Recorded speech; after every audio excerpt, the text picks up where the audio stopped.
Hey, how's it going, guys? Nate here, and welcome back to another episode of Fallout 4 Mods. Now, I'd like to say we're on episode 6, but I'm not quite sure. But anyway, we got a particularly strong lineup today that I'm rather excited about. So, without further ado, let's just jump right into it.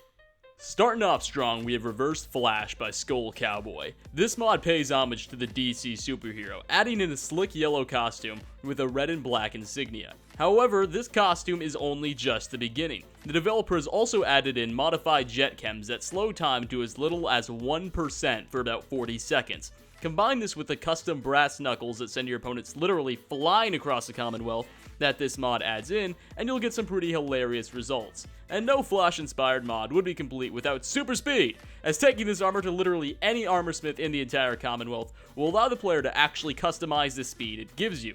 Altogether, this is a pretty amazing mod that's vast in both terms of quality and quantity, and the developer really capitalized on such a cool concept and took every opportunity that he could. Coming in at number 2, we have Back to the Past by GamerGeek343. This mod adds in a new location in Nantic, called the Mad Scientist's Garage. In it, save from a dead NPC, you will also find a time machine that, when activated, takes you all the way back to pre-war Sanctuary, getting to experience the nuclear sirens all over again, but this time getting to bring along your guns and your Pip-Boy. Not to mention, the modder has also added in a workshop, meaning you can actually build a settlement in the pre-war Sanctuary. He has also gone out of his way to add in new minor location markers here and there, and allow you to freely explore for as far and as long as you desire, without needing to worry about getting hit by one of those pesky nuclear missiles after you've strayed too far away. Now, it should be noted that Bethesda really only designed Sanctuary and the surrounding area to have any pre-war content, meaning that if you do take the liberty to wander off in search of Diamond City or something, you'll likely be fairly disappointed, as you'll just fall through the map before you even get close. But this is still a cool mod if you're interested in taking another shot at exploring the location without any of the restrictions that you had at the beginning of the game. And finally, to cap off this list, we have Dynavision, Dynamic Depth of Field by Gopher. As in the mod's description, Dynavision provides a dynamic depth of field and an autofocus effect, similar to that of a camera, meaning when you're closer to or looking directly at something, that object in particular stays in focus and is even emphasized, while the background enjoys a bit of a blur effect. The mod can best be evident whenever you're looking at smaller objects or staring directly at something.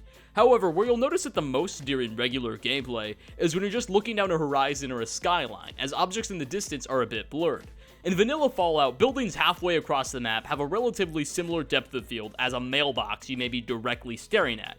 It's unrealistic, unnecessary, and even a bit taxing on the system. Dynavision corrects this, and even gives the game a bit more of a polished cinematic feel.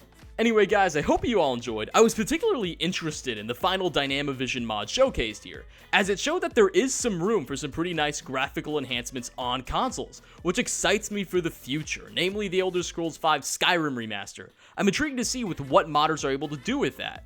Now, I'm not in a fantasy world. I understand that current-gen consoles really just hail in technical comparison to the higher-end top-tier PCs, and most graphical mods will likely be a bit too much for the Xbox One and PS4 to handle, but it's still cool to think that there very well could be quite a few that actually work smoothly with them.